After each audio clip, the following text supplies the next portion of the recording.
What do we want to call this segment, or what do we want to call it? Chelsea, what would be a good name for this? Hey, everybody. Welcome to. What do you mean? I'm Jordan, I'm Sean. and we're going to be breaking down some lyrics in well-known songs, or at least from well-known projects or bands or media, and really finding out what do they mean. What have we chosen as our subject today, Sean? Yeah, so we went right to the well on this one. We went to TV themes. Okay, so we're gonna start breaking these down. Now, I wanna come in hot. I wanna come in hot with a. Permission to come in hot. I'm gonna start with one that I think we all know, or at least us '90s kids. Am I right? Full House. It's a great song. It's that classic TGIF ABC lineup theme song. So we're gonna start off just with the first lyric. It says, "Whatever happened to predictability?" It's a great question. Fair question. The first example they give, the milkman. Oh, what did happen? I don't know what happened to the milkman. I've never lived in a place or in a time where a milkman was a thing. Have you? No. And No. we're referring to the delivery system, not like a man that works at a milk factory. No, yeah, no. He's still there. He's still there. I don't know him. I don't know any of those guys, but I do have to assume that they are still a thing. So you've got the milkman, then the paper boy.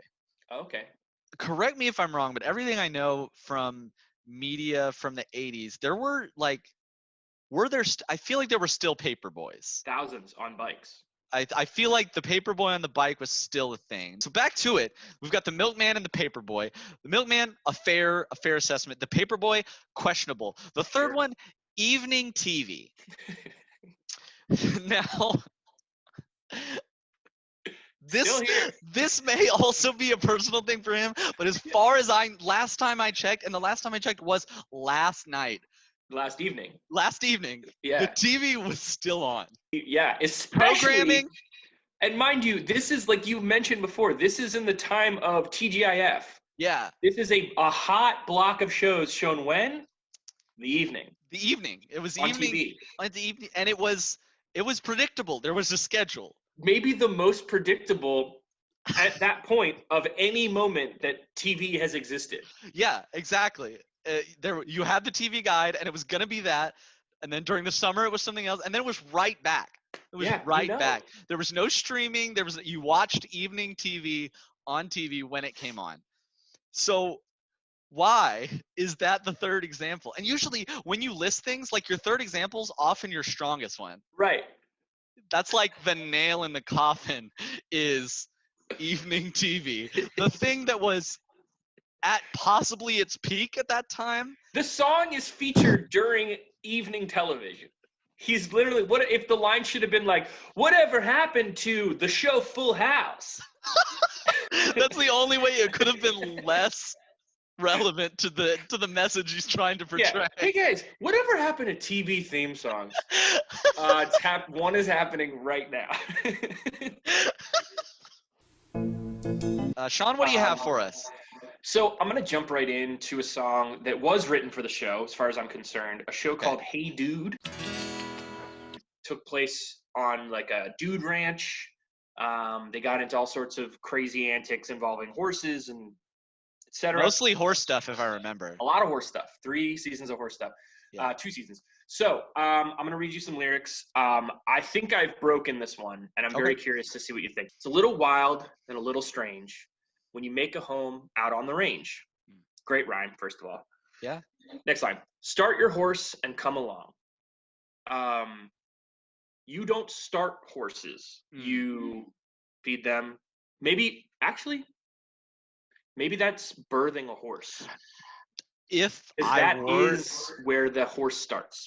Yeah, if starting a horse was to be anything, I don't even think it would be birthing, to be fair. I don't want to get into the nasty. God. Here we go. I don't want to get into the, you know me. Yeah, I'm not afraid to get into the nasty nitty gritty. I think we're talking about horses having being with each other romantically.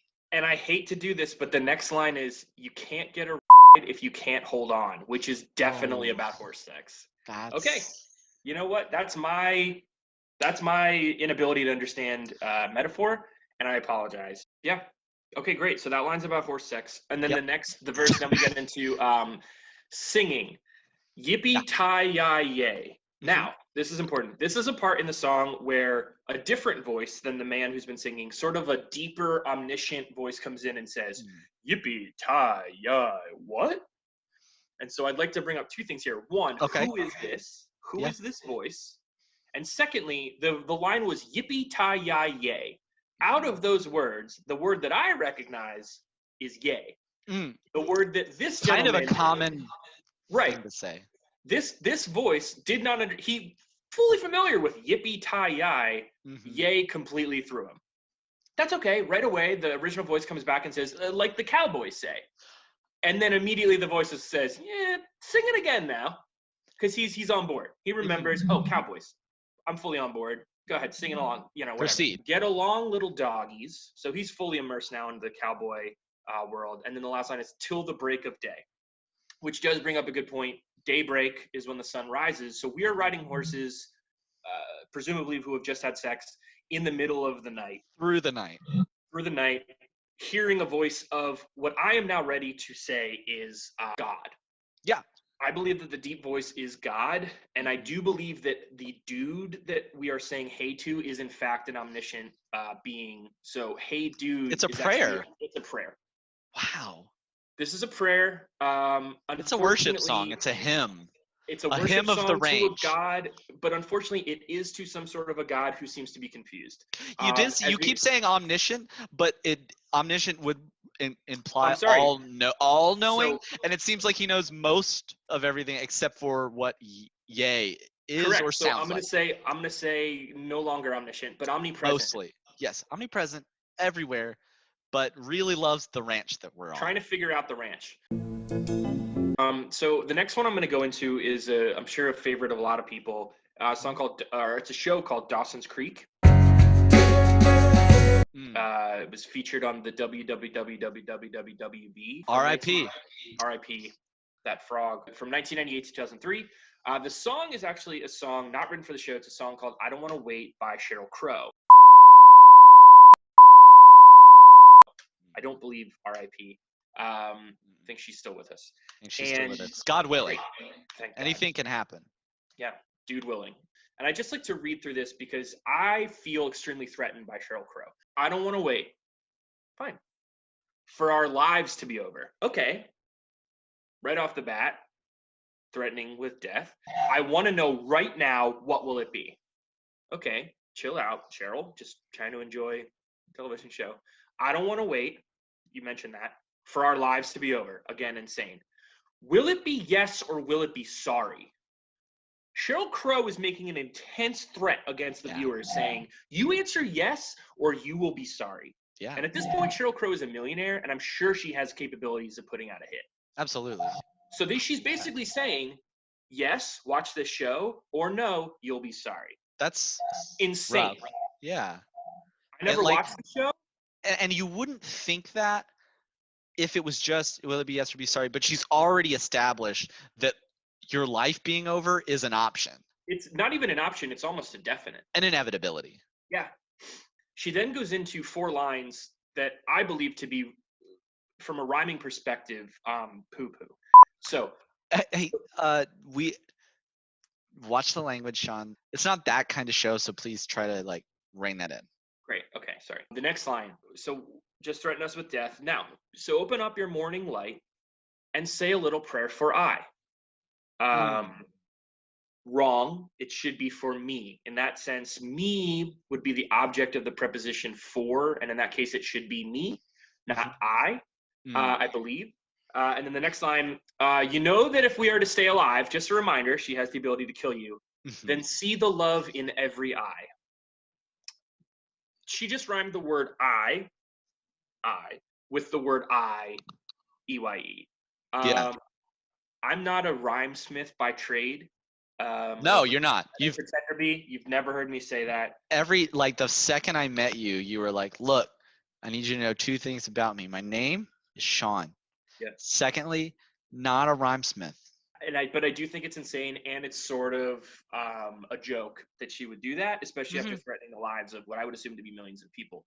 So I actually went ahead and rewrote that part of the song for her, which I think fits the show a little bit better. Okay. A show that you haven't seen, correct? That's correct. All right. Okay. So wake up from your morning dream and say a little prayer for me. Mm-hmm. You know that if we are to stay breathing, then see the love in Dawson's Creek. So that all rhymes, and it actually does inform you that we are about to see love happen in Dawson's Creek. It's a little bit of a spoiler, I do believe, but sets the tone a little bit better. Yeah. Less threatening on anyone's life. Yeah. Rhymes better, really across the board. So if anyone wants to call Cheryl, my DMs are open. You can, if you look to my favorite TV theme song is the show Jeopardy. Yes. The only line in that whole song is "This is Jeopardy." Yeah. What more do you need? You know right off the bat what you're getting into. I'm not being threatened by Alex Trebek. I don't know that there's an omnipotent God presence happening. No. It's just, this is Jeopardy. Yeah. Good. That's what I was hoping. That's what it said in my evening TV guide. Thank you. Predictability. And this brings us all back to predictability. Like, this is Jeopardy. And what follows is always Jeopardy. I will not be watching Dawson's Creek, so sorry. That's great. No, I think you shouldn't watch it until the change is made. Now, let's put this out there to our legions of fans. If Sheryl Crow finally comes to her senses and admits that she messed up, then re-records it, sends it to the studios, and then they attach it to whatever streaming services, Hulu, that she will change it, then we will watch Dawson's Creek. This will become a Dawson's Creek themed YouTube show until we're done watching Dawson's Creek. I will also say I will do it if Michigan J. Frog apologizes to me. Yes. He was very racist to you. And I don't think we have to go into why. All right, my last one. Classic 1989. I wouldn't say children's sitcom, but it did focus on children on NBC, Saved by the Bell. And the title, I'm just going to set this up real quick. The title is based on at least I assume, what is a popular phrase, Saved by the Bell. Yeah, I'm familiar. And throughout the song, we're presented with scenarios where the protagonist of the song is saved by the bell. Now, I'm just gonna go through the first scenario. When I wake up in the morning and the alarm gives out a warning, and I don't think I'll ever make it on time. By the time I grab my books and I give myself a look, I'm at the corner just in time to see the bus fly by. It's all right, because I'm saved by the bell. Now, what bell? That is a fair question. I've always understood that "Saved by the Bell" was a phrase that the ending time of something has saved you from having to do something you maybe weren't prepared to do, something you didn't want to do. You're in the boxing ring, and the bell goes. You're saved by the bell. I mean, all props, all encouragement given to the writer of the song to take it from the boxing ring to the school experience. I think that's brilliant.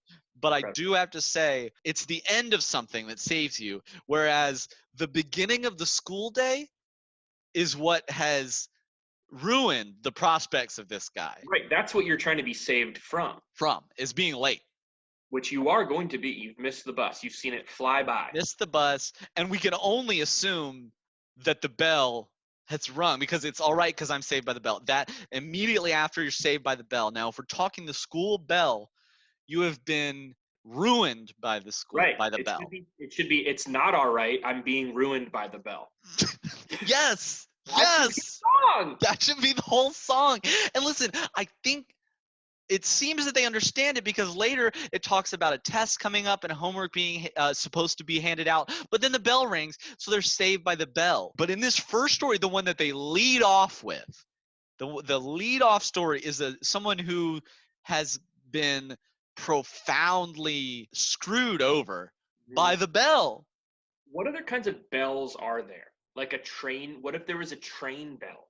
And he hopped on the train, and it was faster than the bus. The train. By the bell of the choo-choo.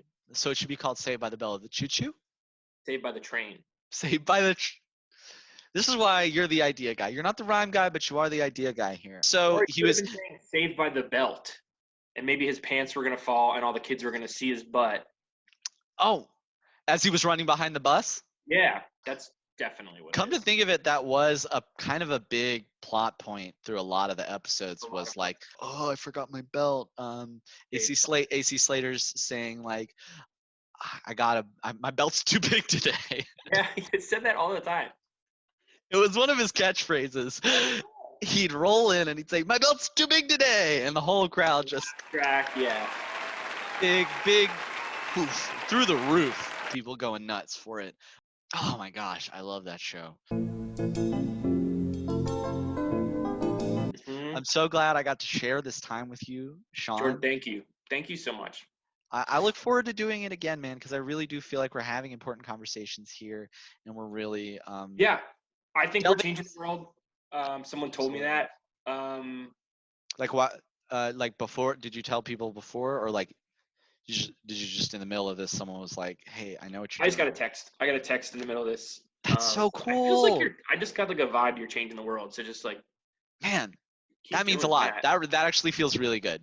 Hopefully, people like this show, have been enriched by it. If you did like it, comment, follow, subscribe.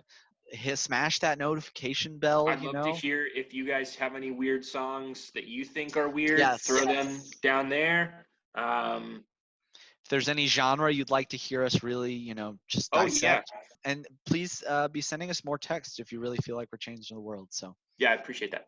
Thanks, guys. Bye. Bye. What do you mean?